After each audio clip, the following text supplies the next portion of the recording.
from here 6,000 feet till inside. Against the rule of the right front.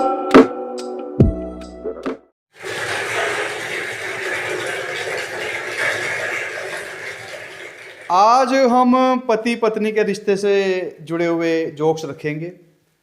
बड़ा ही मधुर रिश्ता होता है पति पत्नी का। तो एक पत्नी अपने पति से कहती है कि मुझे एक कुत्ता ला दो ना।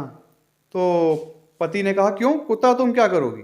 बोली, तुम तो ऑफिस चले जाते हो, सारा दिन कोई तो होना चाहिए मेरे पीछे दुम मिलाने वाला। पति पत्नी में झगड़ा हो जाता है।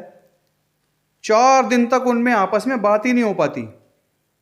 4 दिन बाद पत्नी बोलती है, ऐसा करो कि 2 कदम तुम चलो, 2 कदम मैं चलती हूँ, झगड़ा ख़त्म कर देते हैं।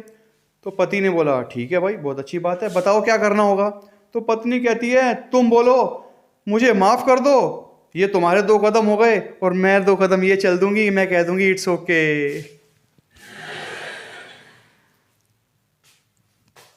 पत्नी ने खाना नहीं बनाया तो पति ने पूछा, क्या बात है आज खाना नहीं बनाया? कहती है, मैं गिर गई थी और लग गई थी। कहता है, कहाँ गिर गई और कहाँ लग गई? कहती है, तकिए पे गिर गई थी और आंख लग गई थी। मेरे एक दोस्त की पत्नी आईसीयू में भर्ती हुई, मैं उसके साथ था। डॉक्टर से बातचीत हो रही थी तो डॉक्टर बड़ा सीरियस बता रहा था कि तुम्हारी पत्नी जो है, इसको बचाना बहुत मुश्किल है। अगर 24 घंटे के अंदर अंदर इसको होश नहीं आ जाती तो इसका बचना बहुत मुश्किल है। तो मेरा दोस्त रोने भी लगने लगा, कहने लगा, डॉक्टर साहब ऐसा मत कहो, मेरी पत्नी बहुत अच्छी है, लेकिन अभी इसने कितनी दुनिया देखी है, अभी तो ये 40 की ही है।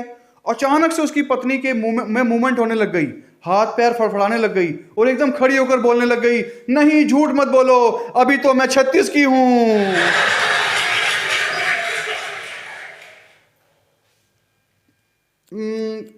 मेरी पत्नी एक बार तैयार हुई और मुझसे कहने लगी कि मैं कैसी लग रही हूँ? मैंने कहा, बहुत सुंदर लग रही हो। तो कहती है, मेरे ऊपर कुछ शेर बोलो ना। मैंने कहा, बोल देते हैं एक शेर। तो मैंने कहा कि मेरी पत्नी लग रही है बड़ी प्यारी, मेरी पत्नी लग रही है बड़ी प्यारी, और उसके सजने पर लग जाती है मेरी सैलरी सारी। हर बार वुमेन्स डे पर मैं अपनी पत्नी और अपनी माँ दोनों के लिए एक एक सूट लेकर आता हूँ। इस बार सूट लेकर आया, घर में घुसने लगा तो मम्मी ने पहले ही देख लिया। अब एक लाल रंग का सूट लाया था और एक नीले रंग का। मन में सोच कर आया था कि लाल रंग का सूट अपनी पत्नी को दूंगा, कुछ तो वो महंगा भी था और उस पर जचता भी बहुत शायद। तो एक नीला सूट लेकर आया था। मम्मी ने कहा, देखा जब सूट तो कहने लगी कि मुझे तो लाल वाला सूट पसंद है, ये मुझे दे दे। मैंने कहा, मम्मी ठीक है, कोई बात नहीं, मैं मना तो कर नहीं सकता था मम्मी को। मैं कहा, ठीक है आप रख लो, लेकिन आपकी बहू को तो दिखा लूँ। कह रही है, नहीं नहीं, तो दिखाएगा तो वो अगर ये पसंद कर लिया फिर। मैंने कहा, चिंता मत करो, आपको लाल सूट मिलेगा। तो जब मैं अपनी पत्नी के पास दोनों सूट लेकर गया तो उसने लाल सूट पसंद कर लिया। अब मैं तो धर्म संकट में फंस गया, अब क्या करता। मैंने कहा, ठीक है, लाल सूट तो तेरे ऊपर वाकई बड़ा जचेगा, शुक्र है तूने लाल ही पसंद किया, क्योंकि मम्मी ने तो नीला सूट पसंद किया था। कहती, अच्छा मम्मी ने नीला सूट पसंद किया? मैंने कहा, हाँ, नीला थोड़ा सा महंगा भी है, तो कोई नहीं, मम्मी को परख है सस्ते और महंगे की, मुझे लगता है। मैंने कहा, ठीक है, तू लाल ही ले ले।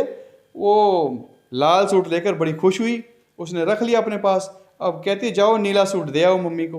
अब मैं जैसे ही मुड़ा तो कहती है, 1 मिनट बात सुनो। मैं समझ गया पॉजिटिव कॉल आ गई है, ये नीला सूट भी ना बहुत अच्छा लग रहा है, ऐसा करो लाल सूट मम्मी को दे दो, नीला मुझे दे दो। तो मैंने कहा, बहुत अच्छा, नीला सूट मैंने अपनी पत्नी को दे दिया और लाल सूट मम्मी को दे दिया। अब ये तो चलो जो हुआ सो हुआ। दिक्कत हुई करवा चौथ पे, जब दोनों सास बहू पूजा के लिए दिए जला के थाली में छत पे इकट्ठी हुई। मम्मी ने बोल दिया कि ये सूट जो लाल मैंने पहना है, ये सूट मैंने सबसे पहले पसंद कर लिया था देखते ही। मेरी पत्नी कहने लगी, मम्मी क्या बात कर रहे हो आप, आपने तो नीला पसंद किया था। कहती है, नहीं मैंने तो लाल ही पसंद किया था। ओहो, वो तो धर्म संकट हो गया, वहां पर भी दिक्कत हो गई। भाई साहब, वो करवा चौथ मेरा कैसा निकला मैं उसके बारे में बताना ही नहीं चाहूंगा। Thank you.